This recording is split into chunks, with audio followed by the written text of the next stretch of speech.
Hello, welcome back to my channel. Today I'm super excited because I'm finally filming my Japan haul. I have been putting this off for quite some time now because it was just so much. So today I'm finally getting around to filming it. I'm splitting this video into 3 sections because we just bought a lot of stuff over the span of 2 weeks. And so the first is going to be beauty, makeup, skincare, all that good stuff, and then I have a few fashion pieces and then some random character goods that I just got while I was there. And so without further ado, let's get started. First things first, JBeauty. I love Japanese makeup and beauty products. Their skincare is amazing. So the first thing I got was actually just kind of like an impulse purchase.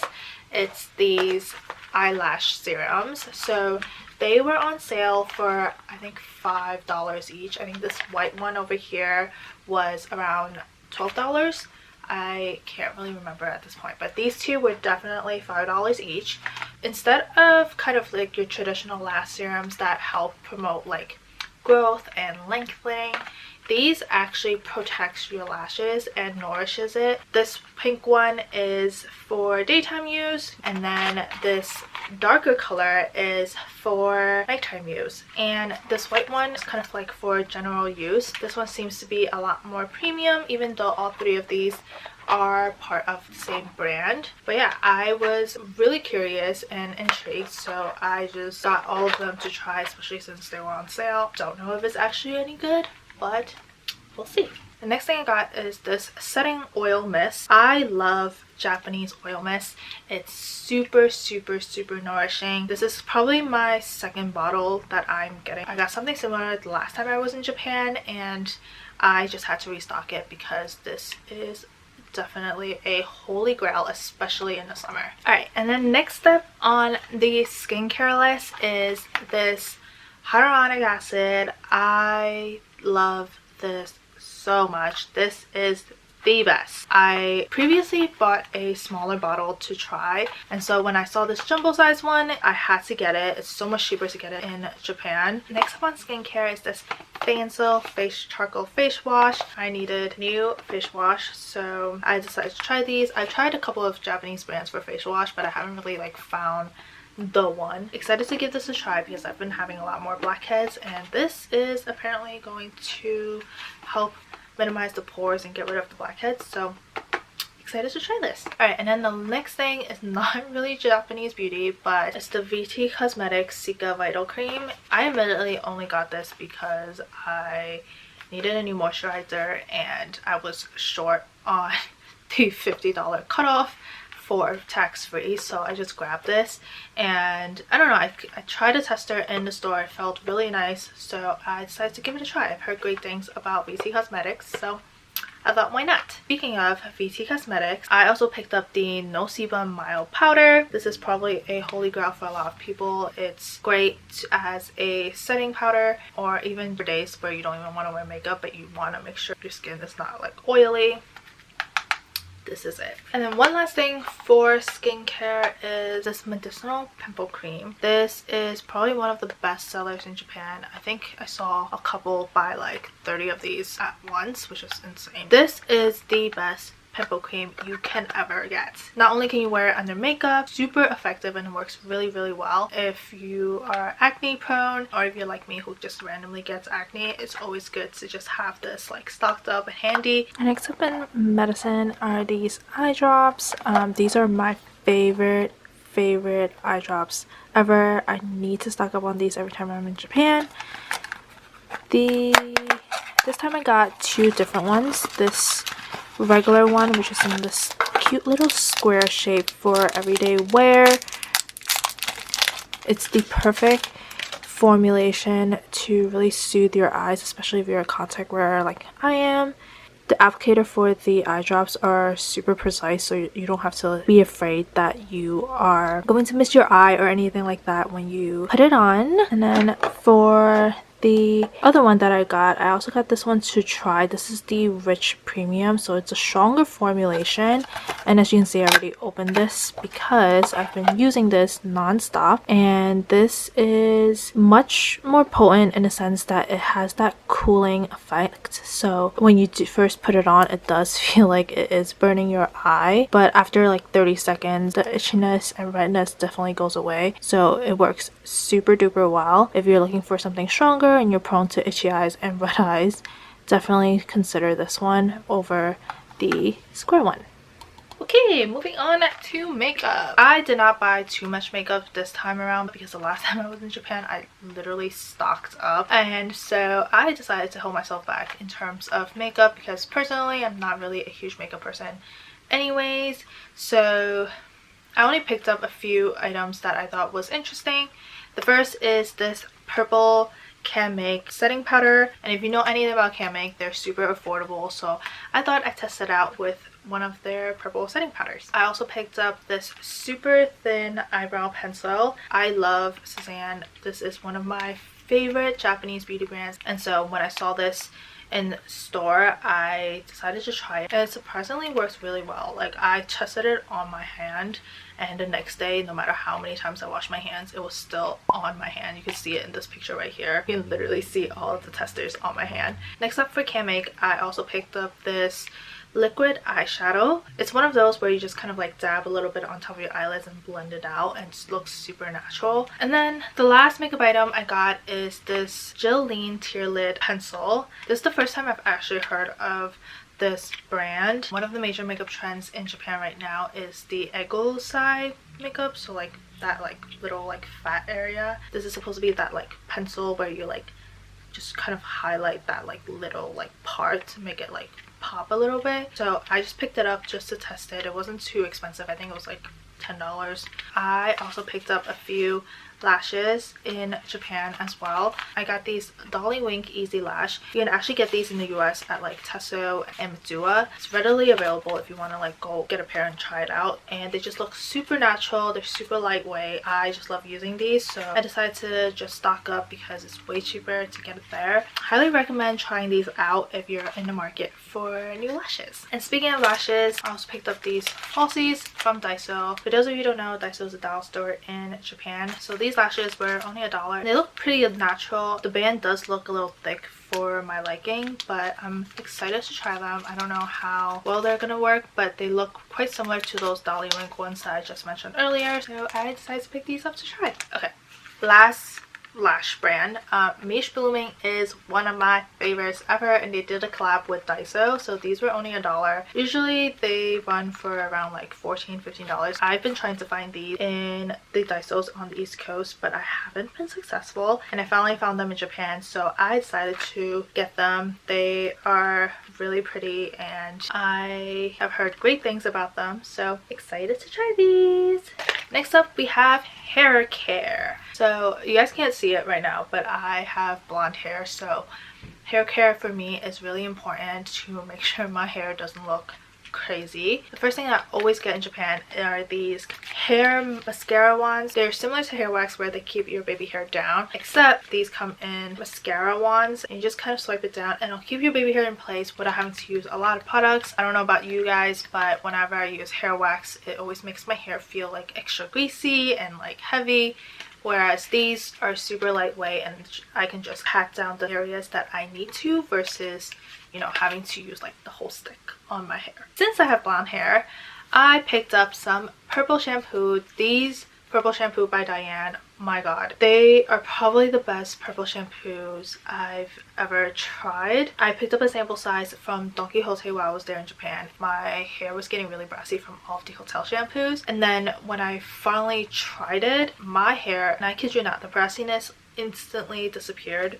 Because of this thing is so pigmented, a little goes a long way. Each of the shampoo and treatment is $12 each. It is quite a small bottle, but like I said, a little goes a long way. If you're blonde like me and in need of new purple shampoo, I highly recommend trying this because it's super pigmented. And then lastly, for hair care, I also got this hair mist. If you've been in Japan, you know that everywhere and everyone that like walks past you just smells amazing, and the secret is hair mist. I would say they have really perfected their hair care routines, where they would also incorporate hair mist into their routines. So instead of wearing heavy perfume, they would kind of spray hair mist in their hair, so that not only do they smell good, but it also helps nourishes their hair even when they're like out and about. And this one in particular by Honey Q smells amazing. As mentioned, they also have conditioning ingredients to help strengthen your hair while making it smell amazing as well. So if you're in Japan, make sure to check out their hair mist section. Alright, moving on to nail care. One of my goals for 2022 is to pick up nail art again. Japanese nail supplies are known to be a lot more high quality than the things you can order from Amazon. And so I did go to a store called Nail Tat while I was there. They do cater to professional nailists or manicurists. I'll have a video up on it very soon with a full haul of all of the Japanese nail supplies that I got. But in the meantime, I wanted to just show you really quickly a few things that I picked up from Daiso, which I thought was really good. The first is this cuticle pusher, but instead of your traditional like plastic tip, this has kind of like a pumice stone. Obviously you should be really careful using this, but it works really well on getting rid of those stubborn cuticles. I also picked up a few cotton wood sticks for cleanup purposes because I am a bit rusty with nail art, so I tend to make a lot of mistakes, so these will come in handy. And nail file. Daiso nail files are one of my favorites because it's cheap and they do the job really well, and at the end of the day you should probably replace it every so often anyways. So highly recommend the ones from Daiso if you haven't tried. Time for my favorite part, fashion. I love Japanese fashion. I feel like Japan really embraces all different types of fashion styles, especially Tokyo. I can't speak for any other cities, but especially walking down Tokyo, you can get fashion inspirations everywhere and anywhere. The first is this Nike Sherpa windbreaker. It is a two-way windbreaker. It has this like giant Nike logo. I got this in pink. Apparently this is a Japan exclusive. I got this at the ABC Mart, their Grand Slam location in Harajuku. I think they have like orange, black, blue, purple, and obviously pink. They have every color under the sun. So inside is kind of this windbreaker material. You can just flip it inside out and it'll act as a pretty nifty windbreaker, which I really liked. And if you watched my thrifting video, you already know that I picked up two pieces while I was in Shimokitazawa. The first is this green hoodie. I was low-key influenced while shopping there because literally every single thrift store was just filled with crew necks and hoodies, and so I decided to pick this green bear one up. It was like $10 and I don't know, I just thought it was really cute, and I was just influenced by all of the crew necks. There wasn't really any specific explanation as to why I actually got this. And then my other thrift purchase is this Burberry jacket that I got for $40. To my surprise, super cheap. It was originally $80, but the store just so happens to be doing a 50% promo, so I got this for 40 bucks. Obviously they have more higher price point Burberry, like their trench coats, which are really popular for a higher price point, but I think this is one of those like older, less popular styles, which is why it was so cheap. But yeah, I am really happy with this purchase. I would say the only kind of like fashion-y purchase that I made was this Winnie Sherpa pullover. This is super oversized. I saw this in the beginning of my trip and I was super hesitant on getting it because it was massive and I was really worried about our luggage space, but at the end I caved in. It was so cute. I kept seeing it in Wigo. It's definitely not as warm as it looks. It's very thinly lined, so that's the only downside to this, but in terms of, you know, structure, color, and everything, it's one of my favorites. And one of my favorite brands in Japan is Milk-Fed. I think I've been a fan of their brand since the first time I was in Japan, but because I was a college student, I didn't really have the money to even like buy anything from them because streetwear brands in Japan tend to be a little bit more pricier. So this time around, I finally pulled the trigger to buy one of their sweatshirts. This is a Daisy sweatshirt. I think it was part of their new collection when I bought it. Even though it's a basic crew neck, it's super oversized. It has these cute daisies and I don't know, this brand is just so cute. I love this brand so much. In terms of accessories, I really only bought this hood slash Blokova.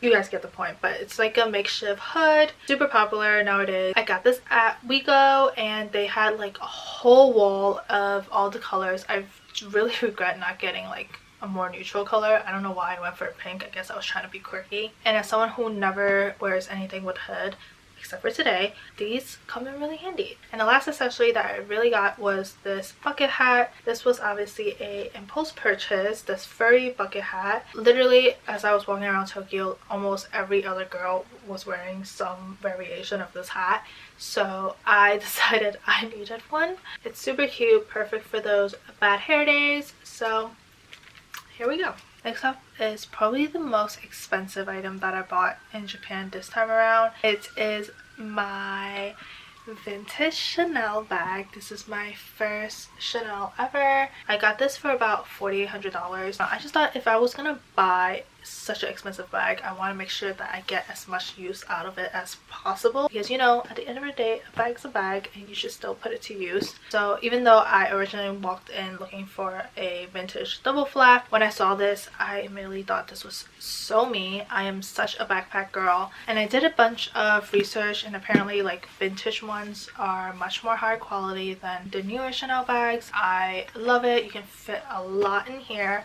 I'm going to be filming a what's my bag slash styling video on how I style this bag, so stay tuned for that. And just because I have adult money and the Japanese yen was really weak when I went, I also went to Louis Vuitton. I also got myself a loop bag because I've been wanting this bag since it first came out, but I didn't really want to pull the trigger on this. And because of the exchange rate and because I was a tourist, I get tax-free. It was a little under $1,900, which is really cheap when comparing it to New York prices. I love the shape. It's super cute, and you can convert it to crossbody, or you can just use it with the gold chain.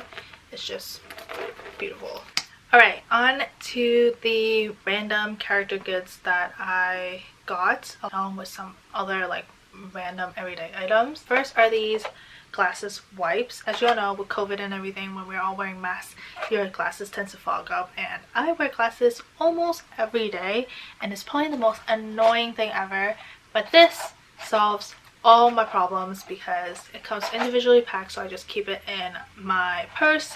And whenever I need a little lens cleans, it'll also help keep it from fogging up. So this comes in really handy. Honestly, I don't know why I picked these up, but while we were in Daiso, I picked up some makeup brush cleaner and this makeup brush tool. I guess it's supposed to like help get rid of like debris, and you know, it acts as like a little stand for you to dry your brushes. They're only about $1 each, so why not? This may be super random, but I picked up toothpaste, and here we are. Apparently Japanese toothpaste not only tastes better but also whitens your teeth a lot more efficiently than your traditional US brands like Crest or Colgate. This one in particular is a floral white tea flavor. I haven't had the chance to try it yet, but I have heard great things about this. So yeah, I'll keep you guys updated and see if it's actually worth the hype. And this is super random, but I got myself a little bowl with a spout. So I was going far and wide to look for this because I saw someone using a similar shaped bowl for their matcha, and I thought it was really handy, especially when you're pouring it out to make a matcha latte. And so when I saw this at Book Off for like $5, I was like, I have to get this. It comes in this like cute little pink shade. It is a bit shallow for matcha, but I don't know, I feel like I can make this work with soup or something. Super duper cute. Japanese ceramics are one of the best, so. And just to give you guys a glimpse of all of our anime figures that we got, which I am making a separate video on because this video is going to be way too long, but I stopped by the Sailor Moon store and I finally got myself a moon stick, and this like tablet set. Honestly, I'm not even gonna use this. It's just more for like display purposes. Sailor Moon is my childhood hero. I am a huge fan. I love Sailor Moon. You know, as a kid, I never really had the opportunity to get any of their merch or toys. So now that I'm an adult with adult money, you best believe I am stocking up. Speaking of adult money and impulse purchases, I definitely picked up some new hobbies for myself. It's these paper theaters. They are individual paper cutouts that you're supposed to stack on top of each other, and it becomes this gorgeous portrait of anime character. Obviously, I picked up a few Sailor Moon ones, but I also got the Sanrio one and a card captor one, which is also another one of my childhood heroes. These are quite expensive considering that they're just paper, but I don't know, I feel like this is something that's super fun. It's different than your like traditional puzzles. So I'm really excited to be trying them out. I also got the glue for it, so you know I am serious about this. And last but not least are some of the goodies that we won from claw machines. The first is this Hello Kitty lunchbox type of thing.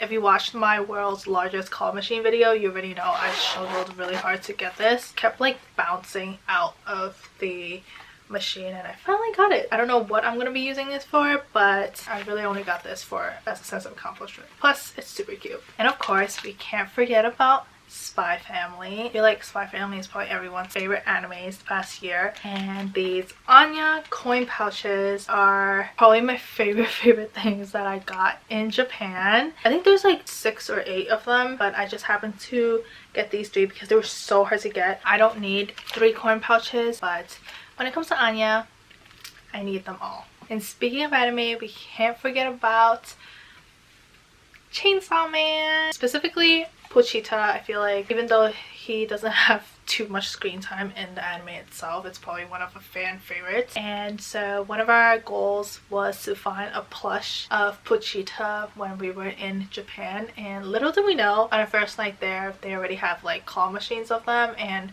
we actually got, I forget which one it was, we actually got one of them on our first try. So it was only $1, but this other one, my god, it took us an absurd amount of money. So I guess it cancels each other out. They're together now, and it's probably one of our favorite plushies that we've ever gotten from Japan. And that's it for today's video. It's a really long one, so if you watched until this point, kudos to you. Thank you so much. If you liked it, please make sure to like, comment, and subscribe, and I'll continue to have more Japan and travel content over the next few weeks. So I'll see you guys in the next one. Bye!